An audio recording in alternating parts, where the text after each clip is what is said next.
Hi everyone, Linda here. As promised, I'm filming a video for you on behavioural styles. It's such a cool thing to understand the impact that different behaviour styles can have on communication and connection with people. And it really does impact, of course, on everything we do.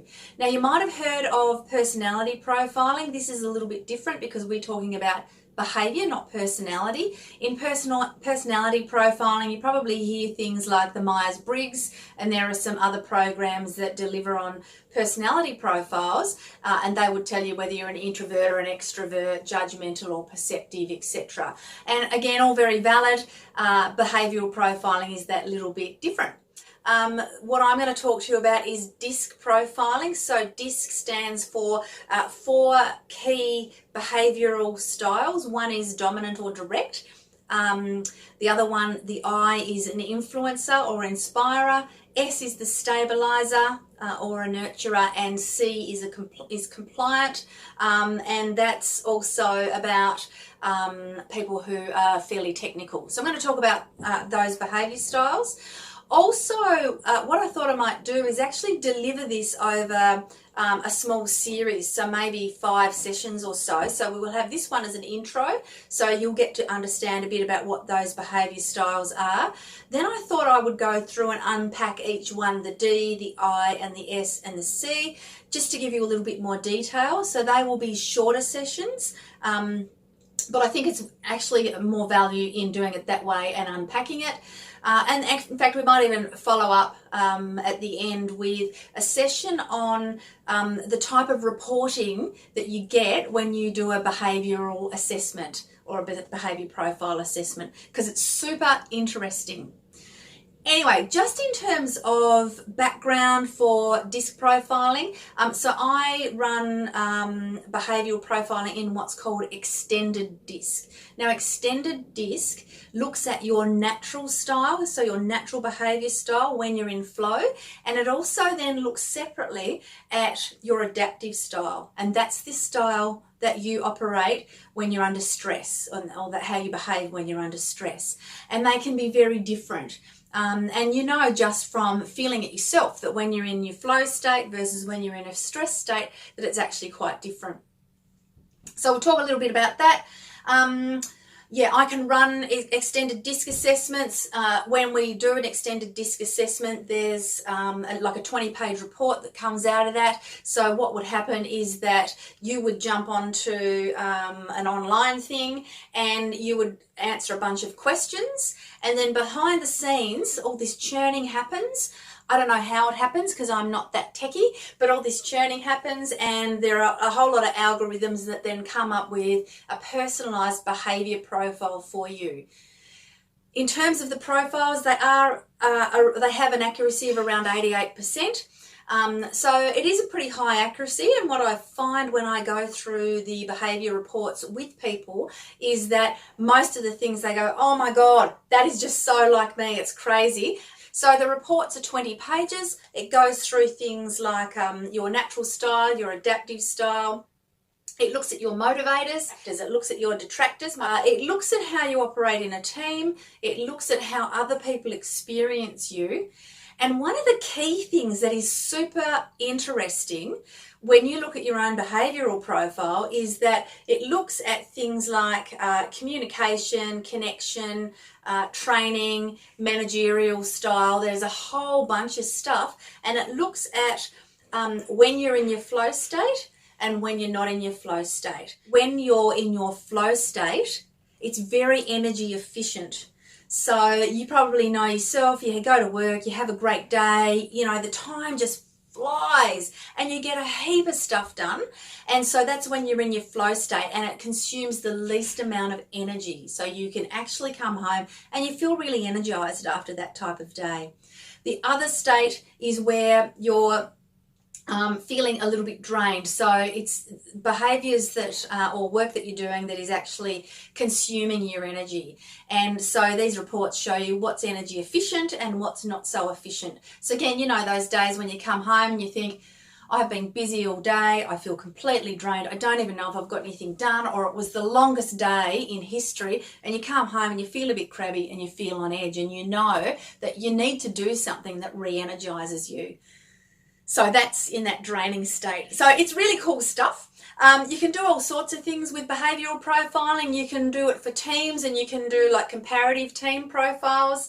So say, for example, if I had a group of 5 people that I was working with, and we all did our behavioural profiles, and then we could look at how we compare across and contrast with each other, and how we need to show up for each other. So what are the things that we need to be cognizant of when we're in our team. You can also do it for relationships, anyone over the age of 16. So I do a little bit of work with parenting in terms of like parent coaching, and so I do behaviour profiling for parents and also for teenagers if they're over the age of 16. So that's kind of the ideal age to do it. So just background for DISC.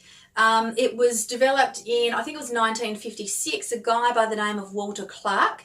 He developed the behaviour profiling, but that was actually based on some work that was done by a guy called Marston, and he was he had like quite a significant role to play in developing the first polygraph test. He also wrote a bunch of self-help books, and the other thing that he did, which is way interesting, was he developed the character Wonder Woman. Now, Wonder Woman is actually based on the 4 DISC behaviour styles, and I don't know how much you think or know about Wonder Woman, but when I speak to people, a lot of people are kind of surprised about that, and then they say, oh yeah, because everyone loves Wonder Woman. So, you know, who wouldn't love somebody that's based on your own behaviour style? Because you connect, and it's really easy. So that's kind of a little bit of the history. It's been around for quite a long time. Let's get into the styles. So as I said, you've got D, the I, the S, and the C. D is for dominant and direct style. So these are the people who are very outcomes focused. They're really results driven. It's like, you know, let's just get stuff done. They're about the what. They're let's just do it. We don't want to be thinking about it too long. They're not interested so much in the detail, and they probably sometimes forget about people. So they like to achieve results and get outcomes through people. And it's not that they don't like people, because they really do, but they just get so focused that they forget about people sometimes. They can come across as being very direct, and sometimes even a little bit blunt. And again, that's not intentional, but because they are very focused on the big picture, that's how they come across. That there's only 1% of the population who have only one style. The rest of us, we have a combination of styles, and we generally have a captain energy, and then it might be closely followed by another one, but I'll tell you about that in a second. The I style. So the I styles are around people. They like to do things in a happy way. They're more likely to be extroverted. They are also very big picture focused. They don't really like the detail much at all, and they can be attracted by kind of like the next shiny thing. And I don't really always mean, I don't mean that in a negative sense, but if you're working with somebody who's got an I style and you're delivering up a product or a service that is new and it's going to satisfy their need, they're probably going to love that. So they're likely the type of person that camps out waiting for the next iPhone or the next U-Boot something, because they love it. So an S style, they're the stabilizers. So they're kind of the nurturer. They are, if I was to put an archetype around it, I would say that they're like the mother archetype. So they love to gather people around them. They like to get everybody involved. They're probably thinking more about the how. How is this going to impact our people? When they make a decision, they're slower in terms of decision making, because they want to take into consideration what other people think. And so, you know, they're more than likely to get a decision by consensus. And again, if you're working with somebody who is an S style, you probably wouldn't be asking them for a sale straight away, because they like to think about it. They also like to get social proof, and you know, and a little bit of history, but mainly around social proof. So tell me about where it's worked and how it's worked, etc. Nurturers or stabilizers, they can sometimes be people pleasers, and because they like to put other people first, they like to make sure that everybody else is catered for, and then they leave themselves till last. So they could sometimes people please. One of the things that is fairly common in a stabilizer is that they can deplete themselves very quickly and become drained very quickly, because they give so much to everybody else and they forget about themselves, or they don't feel that they should be giving to themselves unless they've given to other people first. Compliant people, so the C's, they are wonderful, wonderful people. These are the people that like the detail. They're often in very technical roles. They like to understand the detail. They're the kind of people that when you send out the minutes to a meeting, they might say there was a typo there and also there's a full stop missing. And you might go, for heaven's sake, why does that matter? But that's really important to somebody with a C behavioural style. So remember that they like the detail. They like to get it right the first time. They don't want to keep redoing things. They might come across as being a little less friendly, but that's not the case at all. They just really love being in that space. So these guys are probably more likely to be 3 to 5 time convincers. They like to have proof, and they like to understand the history and proof of where things have worked, or where a product or service has worked over a period of time. So if you're dealing with somebody who you think might be in that C style, you would give them the information. Then you would say, hey, I don't want you to make a decision on this right now. I want you to take the information away. I want you to think about it. Please give me a call if you've got any questions, because I'm happy to answer anything for you. And then you'd say, can I follow up with you in a day or two? They would say yes. When you follow up, maybe, just maybe, they have more questions and they're not prepared yet to make a decision. But they will make a decision. So keep persisting, because these are the guys that are 3 to 5 time convincers. So if you give up on the first time, then you're never going to get them on board. So there we go. We've got the D, the dominant, the direct. We've got the I, which is the influencer or the inspirer. We've got the stabilizer or nurturer, and then we've got the compliant or the techie detailed person. Now, you remember that I said only 1% of the population falls in only one of those spaces. So, yeah, 1% would be a pure D or I or S or C. The rest of us have got a combination. So my style, for example, when I did my behavioural profile, it came up as an ID or a DI. So I had 2 done, and they were so close. One was slightly above the other in my natural style. So the natural style doesn't necessarily change a lot. Your adaptive style does. Your adaptive style will change to your situation. So when you're thinking about these styles, yeah, it can be hard kind of to put a name or a face to the individual styles unless they are clearly those styles. And as I say, everybody else has a combination. Now, in terms of energy efficiency, so if I use myself as an example, so my style is DI or ID.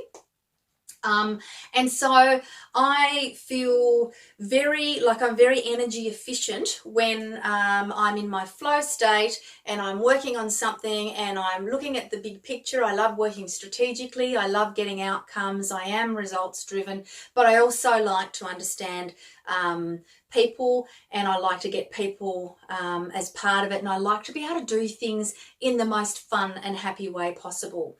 In my I style, I do like shiny things, and sometimes I forget my keys. So if you're an I style, you're probably likely to lose stuff or forget stuff because you got like lots of things going on in your head. So that's when I'm in my flow. So I've been in brand marketing and communications. It fits beautifully for the strategic work that I do in that space. There are times when I have had to work in my S and C style, so that nurturer style and also that really detailed style, and I find that really draining. I can do it, So like anything, we can do all of the styles, we can work in all of the styles, but it's just how energy efficient or how draining it is. So when I'm working in predominantly S or C style, I actually feel quite drained. So what I need to do is do something that re-energizes me, and whether that was, you know, back when I was doing that job in corporate, going for a run or going to the gym or catching up with friends, or whatever. It's usually something active with people around that re-energized me. Now in a coaching space, you know, I put on all my hats, depending on who I'm talking to. So, you know, and when you do that, again, you need to understand whether you're in flow or whether you're in something that is going to drain you a little bit more or consume a bit more energy, and then you look for things to re-energize. So it's being able to be aware of that, and then you maintain a nice harmony around that. I won't say balance. A very good friend of mine said balance, when you're looking at work-life balance, just does not work. It's usually harmony rather than balance, and I really love that. Anyway, that's completely besides the point. So yeah, so we've gone through the D's, the I's, the S's and the C's. I'm going to take you through those over the coming sessions, and we'll go through them in a little bit more detail. I'm going to talk to you about really good and resourceful behaviour, and I'm also going to talk to you about some of the unresourceful or dysfunctional behaviour of some of these of each of these profiles, and it's really important to understand. There are also some do's and don'ts. So when you're approaching people, how should I approach them, or what should I avoid doing? Because it's really good to get an understanding of how we work and interact with people if we want to get the best possible outcome. So we'll go through and we'll unpack that.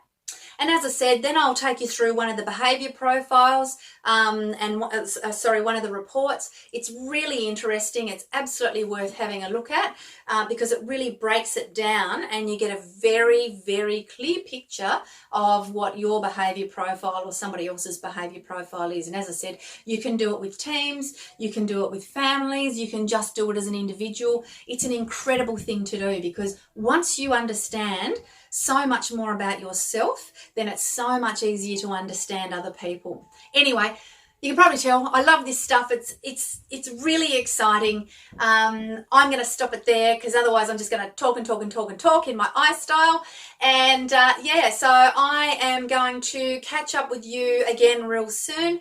Thank you for tuning in. I'm really happy to have any feedback, so put some comments in, give me some feedback, whatever, you know, if you have particular needs or things you want me to talk about, then let me know, because I'm more than happy to understand that.